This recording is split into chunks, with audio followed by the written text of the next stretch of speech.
훨씬 제가 그분을 보고 싶고 그분의 메시지를 듣고 싶은 마음에서 찾아갔습니다.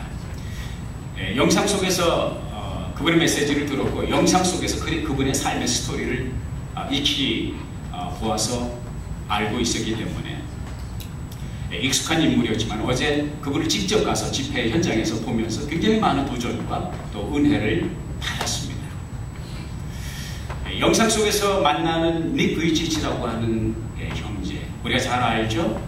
소위 말해서 테트라밀리아 신드롬이라고 하는 사지부재증, 이렇게 이제 말을 직역을 해보면 팔다리가 없이 이 세상에 태어난 겁니다. 팔다리가 없어요. 그냥 몸통에다 이 펭귄의 팔처럼 발만 두 개 이렇게 달려 있으신 분입니다. 그리고 그분이 강단을 특별히 만들어서 그 무대 위에서 그 열정적으로 말씀을 전하실 때 움직이시는 모습이 사람이 걷는 모습이라기보다 그냥 펭귄이 앞에서 왔다 갔다 하는 그런 모습을 몸통이 발과 함께 움직이는 모습을 보면서 매우 유니크한 그런 특별한 장면을 연출했지만 제가 그분의 말씀을 들으면서 그분의 메시지를 들으면서 굉장히 커다란 충격을 받았습니다. 거기서 내가 내린 결론은 뭐냐면 사람의 가치라는 것이 사람의 고귀함이라는 것이 외모에 있지 않고 내가 영상 속에서는 그를 연민의 정으로 왜냐면 팔다리가 없으니까 얼마나 불쌍해 연민의 정으로 바라보았는데 어제 그분의 메시지를 들으면서 목사가 목사를 존경하는 것이 쉽지 않습니다. 존경의 마음을 갖게 되었습니다. 이 시대에 하나님께서 큰 별로 영성의 거장으로 이 시대의 젊은이들을 위해서 도전을 하기 위해서 하나님께서 세우신 특별한 종이라는 것을 제가 발견하게 되었습니다. 그만큼 제가 영적인 충격과 은혜를 받았습니다.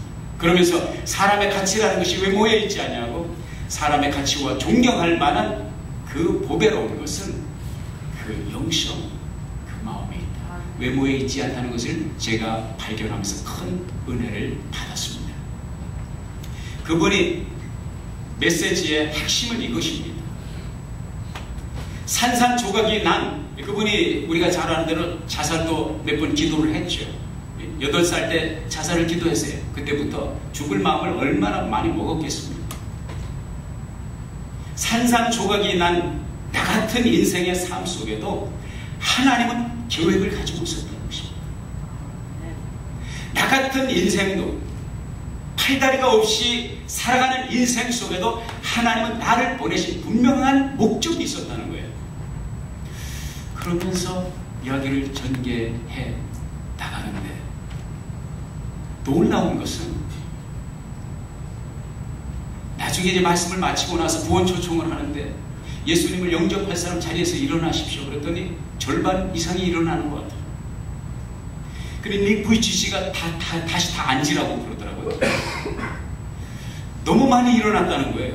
너무 많이 일어나고 이게 지금 내가 여러분에게 일어나라고 하는 말의 뜻을 잘 모르는 것 같은데 이게 장난이 아니고 여러분의 삶을 주님께 헌신하고 예수를 여러분의 주와 주인으로 왕 중에 왕으로 모시며 그분과 함께 밀접한 관계를 가지면서 살아가는 결단입니다. 이것을 똑바로 알고 일어나세요. 그러고서 일어나라는데 더 많은 사람이 일어나는 거예요. 그래서 이제 일어난 사람들이 앞으로 나오라고 하니 강단 초청을 했는데 앞에 강단이 꽉 찼고 복도마다 다 찼어요. 그 600명가량의 청소년들이 일어나서 헌신을 하고 주님을 영접하는 놀라운 광경을 보았습니다. 얼마나 아름답고 얼마나 충격적인 장면인지. 그가 가지고 있었던 그 메시지, 산산조각이 난 내 인생의 조각을 맞추기 위해서 하나님께서 내게 보여주신 것은 뭐냐면 목적과 나름의 계획이라는 거죠. 사랑하는 여러분, 하나님께서 여러분을 사랑하심을 믿습니까? 아멘. 하나님이 여러분 한 사람 한 사람을 위한 계획이 있음을 믿습니까? 아멘. 제가 종종 인용하는 말씀입니다만 예레미야서 29장 11절에 너희를 향한 나의 생각을 내가 아나니 재앙이 아니요 평강이요 너희 장래에 소망을 주려는 생각이다. 하나님이 여러분들을 향해서 가진 생각이 그거라는 거죠. 닉 부이치치가 그런 말을 하더라고요. 하나님이 나를 사랑하시는 것을 나는 압니다. 나는 체험했습니다. 그리고 나는 확신합니다. 뿐만 아니라 하나님은 여러분을 동일하게 사랑하심을 믿습니다. 나 리부이치치가 여러분보다 하나님의 사랑을 더 많이 받는 사람이라고 생각하지 않습니다. 하나님이 나를 사랑하듯이 여러분을 사랑하고, 하나님이 나를 위한 계획을 가지고 계시듯이 하나님이 여러분을 향한 계획을 가지고 있다는 것이죠. 우리가 보통 전도를 할 때 처음 그렇게 전도하잖아요. 예수 믿고 뭐 받으세요? 전도를 안 해보셨나고요? 그렇지. 예수 믿고 구원 받으세요. 아주 얄궂은 사람들은 1원을 보태서 10원을 주시지, 이런 농담도 하죠. 예수 믿고 구원 받으세요. 그리고 또 하는 말이 예수 믿고 뭐 받으세요? 복 받으세요. 여러분, 그 말에 다 현혹돼서 여기 나온 사람들이에요. 다 그 말에 현혹이 돼가지고 뭔가 끌려가지고 이제 예수 믿기 시작한 사람들. 저도 그래요. 예수 믿으면 복 받는다, 예수 믿으면 구원 받는다. 그래서 예수 믿었어요. 구원을 받았어요. 적어도 받은 것 같아요. 그죠? 우리끼리 얘기지만. 근데 문제는 뭐냐면, 예수 믿으면 구원받고 예수 믿으면 복 받는다고 해서 딱 예수를 믿었다, 뚜껑을 열어보니까 이게 뭔가 좀 다른 것 같아요. 그죠? 예수 믿는 사람들이, 특별히 초심자들이 고민하는 것 가운데 많은 고민이 바로 그것입니다. 내가 뚜껑을 열어보니까 이거 이게 썩었다, 이게 썩은 거 아닌가, 그런 생각을 많은 사람들이 갖습니다. 왜냐하면 예수 믿으면 구원받는다, 그거는 이해가 가. 죽으면 천국 가니까. 근데 예수 믿으면 복 받는다. 근데 나의 삶의 현장을 열어보면 과연 내가 그 복을 누리고 있느냐 이거죠. 오늘의 나의 현실 속에서 그 복이 체험되고 있느냐, 이것이 이제 궁금해지고 그것이 알고 싶다가 되는 것이죠. 그리고 그것을 찾기 위해서 헤매는데, 복은 고사하고 이게 재앙이 오는 것이 아닌가, 이런 생각이 문득문득 들 때가 있다는 것이죠. 그리고 고민은 무엇입니까? 이거 예수 믿기 전에는 차라리 가고 싶은데 가고, 마시고 싶은 거 마시고, 피우고 싶은 거 피고, 가고 싶은데 가고, 놀고 싶은데 놀고, 이게 예수를 믿고 나니까 이거 가고 싶은 데 마음대로 가나, 먹고 싶은 걸 마음대로 먹나, 피우고 싶은 걸, 마시고 싶은 걸 마음대로 먹고 마시고 피우나, 놀고 싶을 때 마음대로 노나. 이게 남들은 주말에 놀러 가는데 주말에 놀러 가지도 못하고, 그렇다고 해서 소위 가끔 사람들이 와서 간증을 하는데 엄청난 하나님의 축복과 기적의 역사를 경험했다는데 기적도 내 삶 속엔 보이지 않고 말이죠. 이게 쏘군 거 아닌가, 이러한 이제 갈등이 신앙생활을 하는 가운데 볼 수가 있다는 거죠. 자, 여기서 이것은 한 번씩 우리가 다 경험했던 거예요. 이것을 극복했다 할지라도 한 번씩은 경험했고, 여러분들 가운데 아직도 이 과정을 겪고 계신 분이 있겠습니다. 있을 수가 있어요. 제가 여러분들에게 말씀드린 것은 뭐냐면, 하나님의 약속은 어제나 오늘이나 영원토록 동일합니다. 아멘입니까? 아멘. 하나님의 말씀 가치는 가짜 없어요. 하나님은 우리를 속이지 않습니다. 하나님은 인자가 아니시니 시건치 아니하시니, 사람이 아니시니 거짓이 없다고 말씀하셨어요. 하나님은 거짓말을 안 하십니다. 못하십니다. 하나님은 못하는 것 가운데 하나가 거짓말을 못하는 거예요. 둘째는 하나님은 놀라시는 게 없습니다. 왜냐하면 다 미리 알고 계시기 때문에. 하나님을 놀라게 할 일은 아무것도 없어요, 세상에. 하나님 깜짝 놀랐네, 하나님 어머나 깜짝 놀랐네, 그러십니까? 뭐 그럴 줄 몰라서 하나님 그러십니까? 하나님은 공부를 하실 수가 없어요. 왜? 미리 다 아시고 계시기 때문에. 인간만 공부를 하고 깜짝 놀라고 쇼크를 먹고 그런 거죠. 하나님께는 없습니다. 하나님은 거짓이 없습니다. 하나님이 예수 믿으면 복 받는다 했으면 복 받는 거예요. 아멘. 아멘. 너희를 향한 나의 생각을 내가 안 하니 재앙이 아니고 평안이고 너희 장래에 소망을 주려 하는 생각이다. 그 말씀은 지금도 유효하다는 말이죠. 그런데 왜 이게 나의 삶 속에서 경험되지 않느냐? 그것은 바로 하나님의 약속과 하나님의 약속의 성취 사이에 우리가 반드시 거쳐야 되는 과정이 있다는 것이죠. 이해가 가십니까? 아멘. 오늘 본문 말씀은 요셉의 삶의 얘기거든요. 요셉의 삶의 이제 뒷부분, 그 피나레 쪽으로 가는 몇 구절을 우리가 함께 읽어봤거든요. 요셉의 삶은 여러분과 저는 너무나도 예수 몇 년 믿으면 요셉 얘기를 다 손바닥 보듯이 아는 겁니다. 뻔한 얘기입니다. 근데 요셉의 삶을, 요셉은 우리가 그 출발점을 보면 요셉은 꿈의 사람이었다는 것을 알고, 요셉은 비전의 사람이었고, 요셉은 미래지향적인 사람이었습니다. 하나님께 약속을 받았고 꿈을 꾸었고 그 비전을 가지고 출발했던 삶입니다. 그러나 그의 꿈과 그의 비전과 그의 열망이 이루어지기까지는 과정이 있었다는 거죠.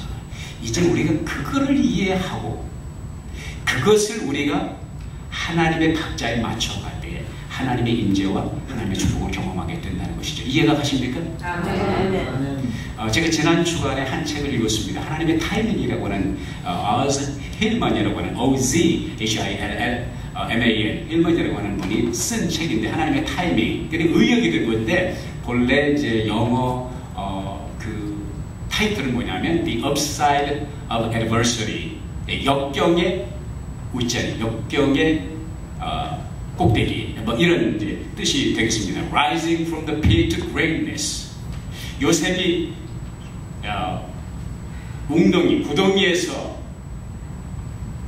하나님께서 그를 수직 상승시켜 주시는 그 놀라운 체험했던 그 과정을 이제 얘기를 하는데 그분이 그 책 가운데서 인간이 하나님의 축복을 경험하기 전에 거치는 그 과정 속에서 시험이 있다는 것을 얘기하고 있습니다. 영적인 여정에서 우리가 반드시 이 과정을 거쳐야 하나님의 축복을 경험하고 하나님의 임재를 경험하게 되는 그건 뭐냐면 시험의 과정이라죠. 그 시험의 과정에는 몇 개 과정이네? 4개의 과정이 있다는 거예요. 그것을 오늘 여러분과 함께 나누면서 같이 은혜를 받고 싶거든요.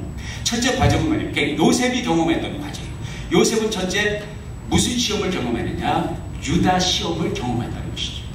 유다 하면 앞에 무슨 이름이 붙죠? 무슨 유다? 가룟 유다. 너무나도 유명한 분이죠. 너무나도 유명한 분. 예수님을 배반했던.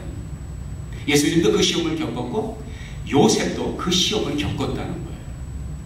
요셉이 겪었던 유다의 시험은 무엇입니까? 그가 믿고 신뢰했던 그리고 비전과 꿈을 함께 나누던 형들입니다. 형들이 단합해서 요셉을 몰아세우고 요셉을 죽이려고 했고 나중에는 이집트로 가는 보부상에게 돈을 받고 은 20에 팔아먹었어요. 팔아먹었어요. 이게 요셉에게 있어서는 황당한 일입니다. 자, 꿈을 가지고 출발했습니다. 비전을 가지고 출발했어요. 그 출발의 첫 단계가 무엇입니까? 시험입니다. 무슨 시험? 내가 믿고 신뢰했던 사람으로부터 오는 배신감과 실망과 좌절의 시험을 받게 될 것입니다. 사랑하는 여러분, 우리가 하나님의 축복의 땅을 경험하기 전에 반드시 거쳐가는 시험 과정은 뭐냐? 바로 유다의 시험이라는 것이죠.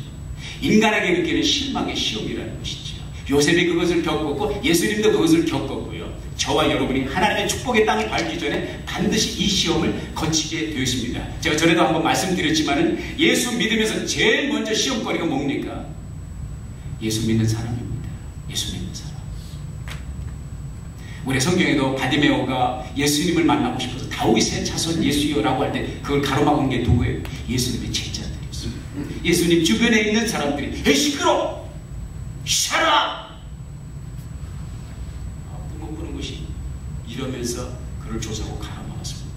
저와 여러분이 하나님의 축복을 받기 위해서 주님 앞으로 나가는 길에 제일 먼저 가로지를 장벽이 뭐냐면 인간 장벽이라는 것입니다.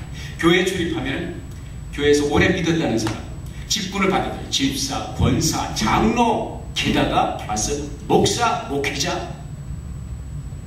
그런데요, 이걸 아셔야 돼요. 그 장벽을 뚫고 그 장벽을 넘지 않으면 결단코 하나님을 경험할 수가 없다는 거예요. 이해가 가십니까?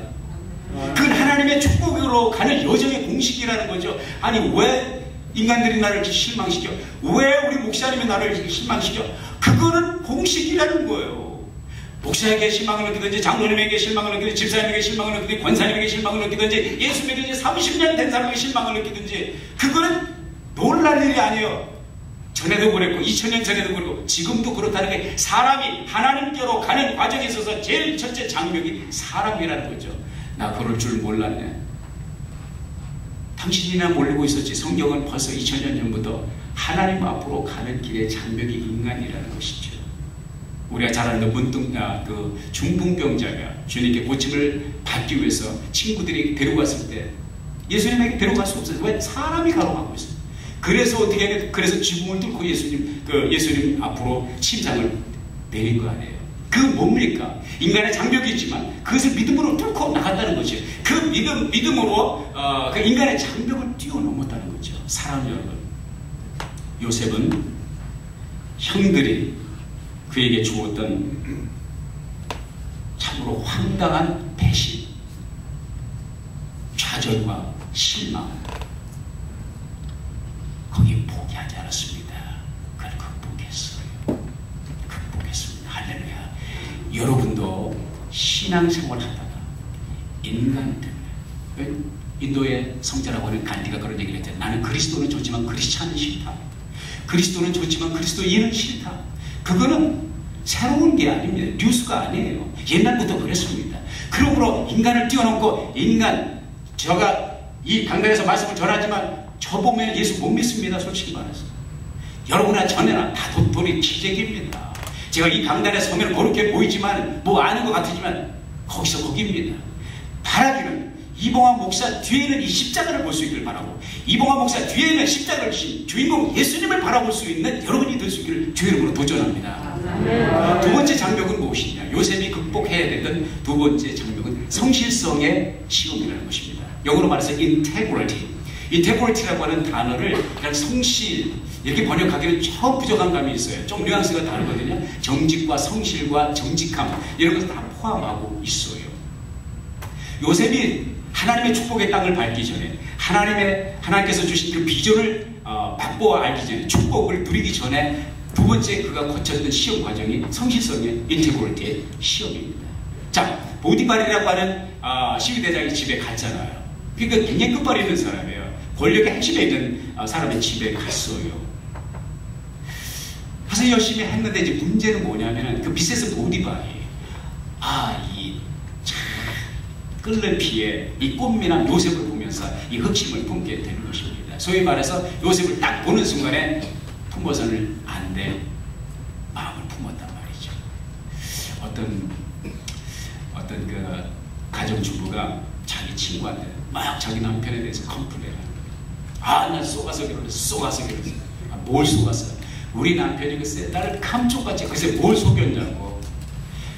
너도 알다시피 우리 남편은 한쪽 눈이 실명이잖아. 그지? 한쪽 눈밖에 없잖아. 눈은 두 눈이 있어도 한쪽 눈밖에 못 보잖아.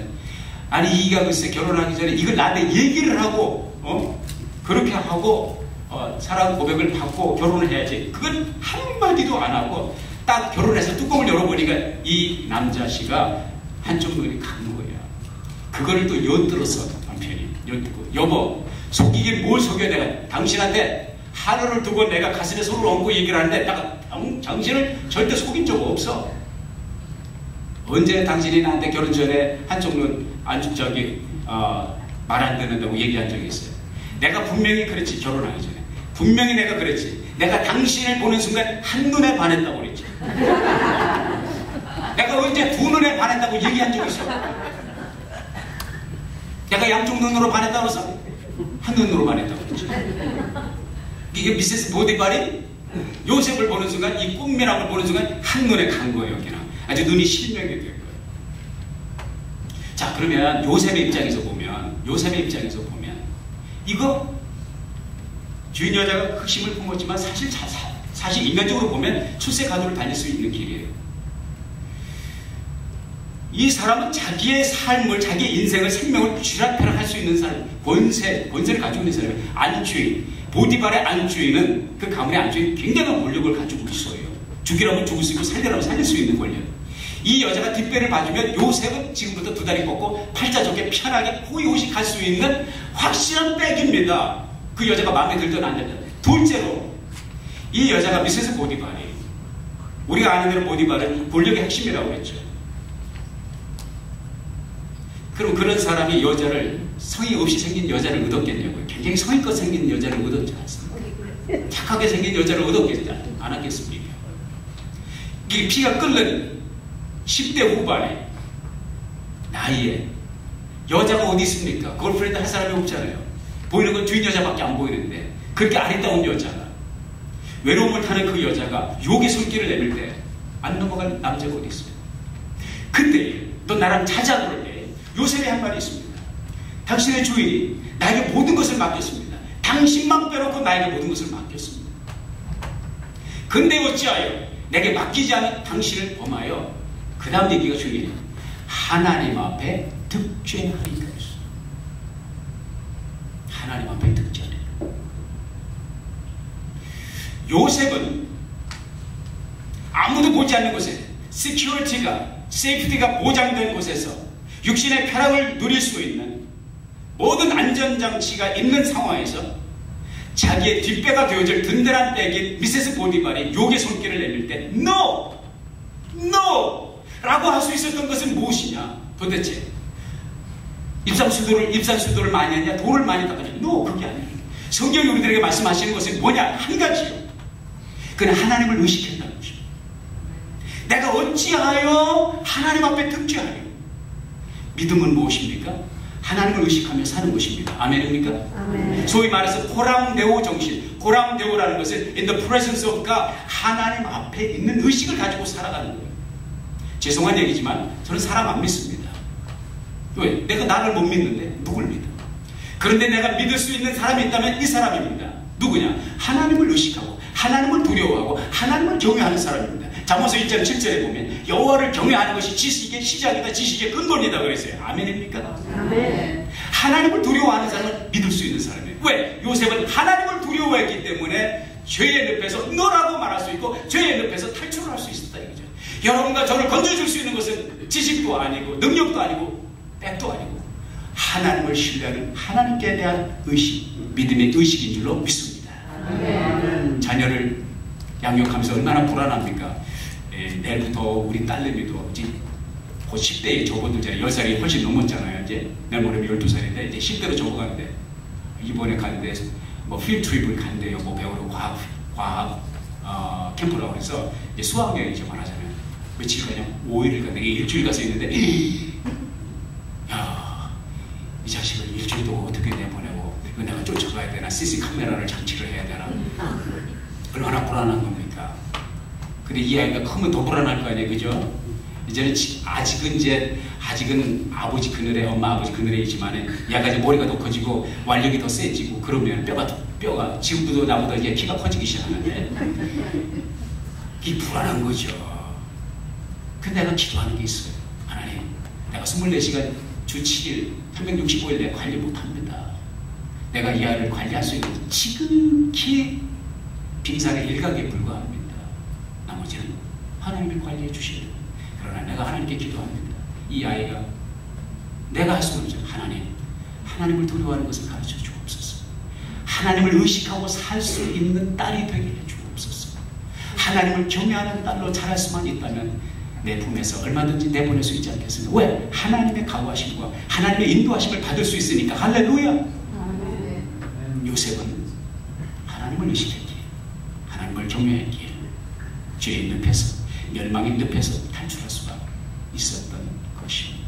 세 번째, 요셉이 감당해야 됐던 시험은 무엇이냐? 인내의 시험이라는 것입니다. 같이 해봅시다. 인내의 시험. 인내의 시험. 자, 요셉이 몇 살에 이집트로 끌려가느냐? 이집트로 탈려가느냐? 형들의 모함을 받았냐? 17살 때거든요. 17살에 끌려가가지고 그가 이제 그 모든 고생, 고진감래, 고생을 다 마무리하고 애굽의 총리 대신이 될 때가 나이가 30살이에요. 그럼 몇 년 동안 고생한 거예요? 13년. 네, 13년. 굉장히 빠르시네.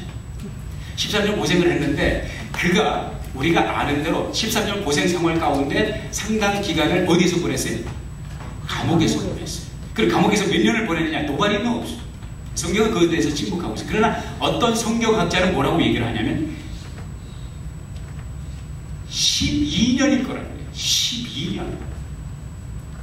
미세스 보디발이 한눈에 반할 때 몇 년 기다렸다가 반했겠냐 이거지. 보는 즉시 반했으면 유혹은 바로 왔을 것이다. 그렇다 보면 17살에 끌려와서 17살에 보디발의 집에 들어와서 18살 정도는 일이 벌어졌을 것이다. 그렇게 보면 요셉의 생애에 있어서 꿈 많은 요셉, 비전과 정말 약속을 받은 사람으로서 12년을, 그의 10대 후반 모두를, 그리고 20대 전체를 감옥에서 보냈다. 그것도 자기가 지은 죄 때문에 감옥에 간 것이 아니라 자기와는 아무 상관이 없는 정직하기, 인테그리티, 성실성으로 하나님을 의식하고 가는 길에, 그 길을, 주의 길을 가는데 왜 이런 고난이 오냐 이거지. 이건 상당히 어려운 시험입니다. 이거는 장담할 수 없는 시험입니다. 13년이라고 하는 세월도 길지만, 12년이라고 하는 감옥 생활도 길지만, 보세요. 성경이 뭐라고 또 말씀하고 있냐면 그 감옥 생활 가운데 후반기 마지막 2년 정말 어려웠어요. 그가 이제 따져봅시다. 28살 때 감옥에서 28살이 된 거예요. 18살에 시작돼서 28살이 됐으니 얼마나 기가 막힌 인생이에요. 28살 때 소망의 사인이 왔어요. 그건 뭐냐면 같이 그 인메이트라고 그러죠. 같이 옥살이를 하고 있는 사람 가운데 누구를 만났냐면 바로 제국의 황제 그 바로의 술 맡은 관원장을 만났어요. 그 굉장히 술 맡은 관원장에게 술이나 따라주는 기세기가 또 그게 아닙니다. 술 맡은 관원장이면 임금의 생명을 다루는 굉장히 중요한 위치거든요. 굉장히 끝발이 있는 권력의 또 핵심의 인물 가운데 하나죠. 그 사람을 만나요. 그 사람이 어떻게 어떤 사건에 연루돼가지고 감옥에 들어왔어요. 근데 꿈을 꿨는데 꿈이 헷갈리고 엇갈리고 삭갈리는데 보통 꿈은 아닌 것 같은데 이게 알 수가 없는 거예요. 도대체 무슨 꿈인지. 그래서 그 꿈을 얘기해보라 그랬더니 요셉에게 이제 꿈 얘기를 쭉 했죠. 그래서 이제 요셉이 하나님의 지혜로서 그 꿈을 해석을 해주는데 당신은 회복이 돼서 나갈 겁니다. 사울하면. 그리고 꿈대로 됐어요, 안 됐어요? 됐어요.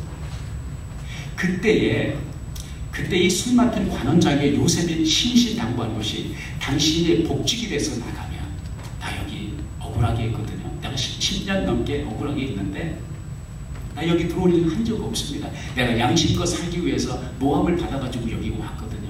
가시면 좀 선처를 해준다. 억울하다는 걸 좀 알려주시면 감사하겠습니다. 그렇게 하면 다 약속을 하고 나가는데 하루가 지나 이틀이 지나 일주일이 지나 한 달이 지나 2달이 지나 1년이 지나 2년이 가까운데 소식이 있어요, 없어요? 없어요. 예. 이게 사람이 화장실 들어갈 때하고 또 나올 때하고 같다 다르다. 이게 사람의 마음이에요. 그 사람을 의지하면 사람을 바라보면 넘어지게 돼 있는 거예요. 그래서 사람을 뛰어넘어야 된다는 거예요. 그 2년 동안 그 최악의 계절 2년 동안 하나님이 보낸 사인인 줄 알았는데 하나님께서 나를 건지실 날이 가까웠다고 생각을 하는데 이게 아니거든. 감감무소식. 잠언서 13장 12절에 보면 그런 말씀이 있거든요. 소망이 더디 이루어지면 마음을 상하게 한다고 그랬어요. 요셉의 마음이 얼마나 상했겠습니까? 이 소위 말해서 영어로 말해서 비러네스, 쓴뿌리가 날 수가 있다는 상황입니다. 근데 성경 어디를 뒤져봐도 요셉이 쓴뿌리가 났다는 얘기가 없습니다. 요셉이 누구를 원망했다는 얘기가 없습니다. 요셉이 누구를 미워했다는 얘기가 없습니다. 사랑하는 여러분, 이거 아시기 바랍니다. 여러분이 하나님의 축복의 통로가 되고 여러분이 생명의 통로가 되기를 원하면 여러분의 삶 속에서 여러분의 내면에서 쓴뿌리를 제거하시기를 바랍니다.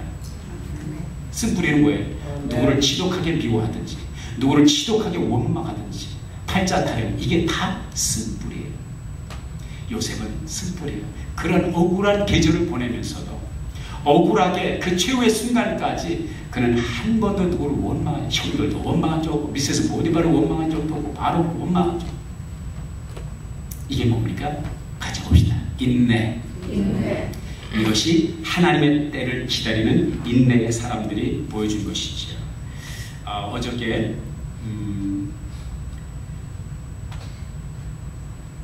워싱턴 주의 타코마 지역에서 목회를 하고 계신 우리 교단 목사님, 여자 목사님인데 그 목사님과 전화 통화를 오래간만에 했어. K 목사님이신데 이름은 밝히지 않겠습니다. K 목사님의 사역이 너무나도 힘들고 어렵기 때문에 내게 늘 제가 교단에서 맡은 일도 있고 그래서 늘 마음에 침이 되고 버겁고 위에서 하나님께서 생각나게 하실 때마다 기도했습니다. 목회를 한 지 3년 만에 나한테 목사님 하시는 말, 목사님 나 못하겠습니다. 왜요? 돈이 있습니까? 사람이 있습니까? 백이 있습니까? 내가 잘하는 게 없고요. 그냥 목사님 어디서 사람 좀 수소문해서 후임자를 결정해 주시면 저는 그냥 그분 뒤에서 섬기겠습니다. 나 목회 나 능력 안 돼서 못하겠습니다. 그때 제가 그 얘기를 듣고 그런 말씀 드린 목사님 기도합시다. 목사님 물론 지금까지 기도하신 줄 압니다. 그러나 제가 뒤에서 기도로 백업하겠습니다. I'm going to be praying with you. I'm going to join my heart with you in prayer. 우리 같이 기도하자고요. 너무 힘들어요. 그때 한 1100 스퀘어 피트, 1100스퀘어핏 커머셜 빌딩, 이제 그 상가 빌딩을 이제 한 칸을 빌려가지고 한 1200 몇 불씩이 내고 하는데 그 1200불 낼 돈이 없는, 교인이 별로 없으니까, 교인도 없고 목사님이 뭐 돈 가지고 시작한 것이 아니니까. 이제 그거 내기도 힘들고 어차피 감당 못하겠습니다. 나 혼자 사람을 보내주세요. 기도합시다. 기도합시다. 어제 전화 통화를 했어요. 목사님 어떻게 지내십니까? 예, 은혜 가운데 지납니다. 어떻게 은혜 가운데 지나세요? 아, 우리 저기 교회 빌딩 세대고 안 내고 삽니다. 할렐루야. 어떻게 안 냅니까? 그 주인이 그냥 내지 말래요. 내지 말라고 할 뿐만 아니라 그 주인이 그럽니다. 그 빌딩 주인이 와서 하는 말이, 목사님, 이 교회가 너무 빈궁해 보이면 사람들 부담돼서 안 옵니다. 옆에 한 칸 더 쓰고 친교실을 쓰세요. 한 칸을 내줘. 그냥 거저 후리로. 또 한참 지나더니 나중에 그 주인, 상가 주인이 하시는 말씀이, 목사님, 이거 넉넉하게 기왕 쓰시려면 넉넉하게 쓰셔야 돼. 나중에 지금 몇 평에 쓰냐? 5천 스퀘어핏을 쓴다는 거예요. 그 교회가 5천 스퀘어. 돈을 얼마나 받습니까? 얼마나 깎아줘서 DC가 있습니까? 한 푼도 안 받습니다. 목사님 그냥 쓰레기 처리나 좀 해주시고, 형편이 되시면 그냥 전기세나 좀 내시고, 그 얘기를 하시면서 이렇게 하나님의 은혜를 베푸십니다. 근데 거기가 이야기의 끝이 아니에요. 이분이 이 건물주가 이제 한국 분인데, 로펌 알죠? 법률사무소. 로펌을 경영하는 사람이에요. 굉장히 자기는 무슨 미케닉으로 일하는 사람인 줄 알았대요. 맨날 그냥 허름하게 옷을 입고 다니고. 근데 굉장히 그 지역에 유치라는 것을 나중에 깨닫게 됐어요. 정말 끝발이는 사람인데, 나중에 그분이 자기한테 얘기하길, 목사님, 그 식당으로 저쪽에 어디 식당으로 오셔서 기도 좀 해주세요. 사람 좀 만나시고. 가봤더니 기도하려고 갔더니 남자가 대여섯 사람이 모였더래요. 왜 모였나 그러더니 그분들이 하는 말이, 목사님, 우리 목사님을 위해서 뭘 해드릴까? 우리 목사님을 위해서 뭘 할 수 있을까요? 뭐든지 말씀만 하십시오. 다 하겠습니다. 이러더래요. 그 대여섯 명의 사람들 가운데는 변호사도 있죠. 로펌 주인 있죠. 그 다음에 메디컬 닥터, 클리닉을 2개 가지고 있는 메디컬 닥터. 그 지역에 아주 잘 나가는 유지예요. 그 다음에 보험을 그 지역에서 오래 하고 너무나도 잘 알려진 보험 에이전트. 이런 쟁쟁한 사람들이 딱 모여서, 목사님, 우리가 목사님을 위해서 무엇을 해드릴 수 있을까요? 감동이 가겠어요? 안 가겠어요? 그래서 목사님 갑자기 그냥 머리가 띵해지더래요. 왜냐면 너무 충격을 받아가지고. 그래서 생각난 게 뭐냐, 그러면 우리가 하고 싶은 것이 있는데 못하는 것이 있는데, 돈이 없어서 못한 것이 있는데 뭐냐면, 홈레스 피플, 거리에서 사는 사람, 노숙자들을 위해서 밥을 좀 일주일에 한 끼라도 좀 먹였으면 좋겠어요. 목사님 좋습니다. 하죠. 나중에 알아보니까 미국 사람이 그렇게 섬기는 곳이 있는데, 일주일에 3일 동안 한 100명 정도인가 섬기는 사람인데, 월, 수, 금에 이렇게 섬기는데, 누가 와서 화목토에 와서 섬겨줬으면 좋겠다고 그러대요. 그거 잘 됐습니다. 그럼 우리가 하겠습니다. 그래가지고 시작을 했는데, 지난 주간에 자기 교회에서 첫 모임을 가졌어요. 남자들이 뭘 준비하냐고, 음식을 준비하냐고. 여자는 없어, 남자. 가보니까, 교회 가보니까 10여 명이 모였더래요. 그 10여 명이 음식을 사다가 음식을 만드는 거예요. 우리가 먹어보고 해야 됩니다. 먹을만 해야 그 사람들에게 홈레스에게 섬깁니다. 그러면서 남자들이 음식을 하고, 됐습니다. 이 정도. 그럼 다음 주간부터 나가서 홈레스를 섬긴다는 거예요. 그러면서 목사님이 하시는 말씀이, 목사님, 우리 한인회하고 연결이 돼가지고, 거기 한인회에 엮어진 사람들이 있으니까, 한인회와 엮어지고, 목사님 사역에 힘을 얻어야 되니까, 우리 어떻게 도와드릴까요? 제가 그 간증을 들으면서 굉장히 정말 행복한 충격을 받았습니다. 교회는 누가 하는 것이냐? 하나님이 하십니다. 옆에 분에게 리마인드 해주시기 바랍니다. 교회는 하나님이 하십니다.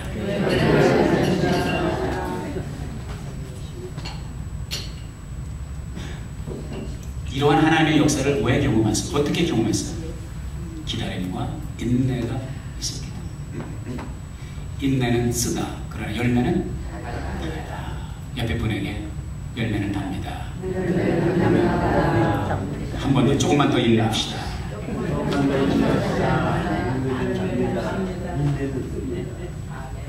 인내는 쓰지만 열매는 단다. 하나님은 요셉에게 그 단 열매를 주셨어요. 하나님이 그를 출세의 가도를 다니게 하십니다. 뭐가 됐어요? 이집트의 총리 대신이 됐습니다. 황제가 끼고 있는 인장 반지를 줘요. 인장 반지라는 자기 권위의 상징입니다. 이 반지를 누구에게? 요셉에게. 자기 버금술에 태워줍니다. 고운 옷을 입히고 모든 문무백관들이 엎드리라고, 가는 곳마다 엎드리라고. 근데 오늘 본문에 안 읽었습니다만 44절에 보면 그런 말씀이 있습니다. 나는 바로다. 이 이집트 땅 안에서 누구든지 너의 허락, 요셉, 너의 허락이 없으면 손도 못 들고 발도 못 든다. 무슨 말입니까? 수족을 쓰지 못한다는 거예요. 누구 허락 없으면? 요셉의 허락이 없어요. 그 열매는 단 겁니까? 쓴 겁니까? 인내의 계절은 인고의 계절, 쓰디쓴 계절이었지만 끝까지 인내할 때 사람의 장벽을 뛰어넘고 성실성의 테스트를 뛰어넘고 인내의 테스트를 극복한 후에 비로소 하나님께서 요셉을 높이신 거예요. 자, 전체 프레임을 제가 말씀드렸죠. 하나님의 약속은 여기 있는데 나의 삶 속에 왜 하나님의 축복의 열매가 보이지 않느냐? 왜 그렇다고요? 중간에 과정이 있습니다. 그 과정은 이스라엘 백성들이 홍해를 건너서 목표 지점은 어디? 가나안 땅. 젖과 꿀이 흐르는 가나안 땅. 이튿날 가나안 땅으로 들어가세요? 아닙니다. 다음에 들어가세요? 아니요. 40년이라고 하는 광야 생활이 있었습니다. 여러분의 삶의 어려운 흔적들, 오늘의 고난, 너무 참기 힘든 삶의 현장, 나에게 실망을 주는 그 사람들, 왜 하나님께서 등장인물로 여러분 주변에 세우시는지 이제 이해가 가십니까? 여러분에게 누가 여러분의 마음을 상하게 한다면 이렇게 말할 수 있기를 바랍니다. 축복의 기회다. 축복의 기회다. 하나님에게 나의 성실성을 테스트하는 테스트의 현장에 서 있을 때 이거는 축복의 기회다. 축복으로 가는 찬양입니다. 기다려도 님은 오지 않을 때에 축복이라고 이름한 그 님이 오지 않을 때 이 기다리면 반드시 끝이 있다. 나는 축복으로 가는 여정과 통로를 가고 있다. 말할 수 있기를 주의 이름으로 축복드립니다. 남가주에서 10만 명의 사람들에게 복음을 전했고요. 지금까지 500만 명의 사람들에게 집회, 2000여 회의 집회를 통해서 500만 명에게 복음을 전했고 그 500만 명 가운데 50만 명이 결신하고 예수를 믿게 되었습니다. 할렐루야. 지구촌 10억의 인구가 몇 명이지? 지구촌 인구가 70억 가운데 10억의 인구가 닉 부이치치 이름을 알고 그가 어떤 사람이라는 것을 안다는 것입니다. 오프라 윈프리 쇼에도 나왔고 2020에도 나왔고 영화 버터플라이 서커스라고 하는 그런 영화를 만들어서 클린트 이스트우드 상도 받은 사람입니다. 주연도 했고요. 여러분의 형편과 삶의 여건이 부당하다고 생각합니까? 불행하다고 생각합니까? 닉 부이치치를 볼 수 있기를 바랍니다. 아멘. 여러분에게 필요한 것은 더 나은 조건이 아닙니다. 하나님께서 우리들에게 축복의 땅을 밟기 위해서 허락하시는 시험의 4개의 고지를 과연 넘느냐 못 넘느냐 거기에 달린 거라는 거지. 넘을 수 있기를 주의 이름으로 부탁합니다. 아멘. 축복합니다. 닉 부이치치가 아니라도 영향력 있는 하나님의 축복의 통로가 될 수 있기를 예수의 이름으로 축원합니다. 기도하겠습니다.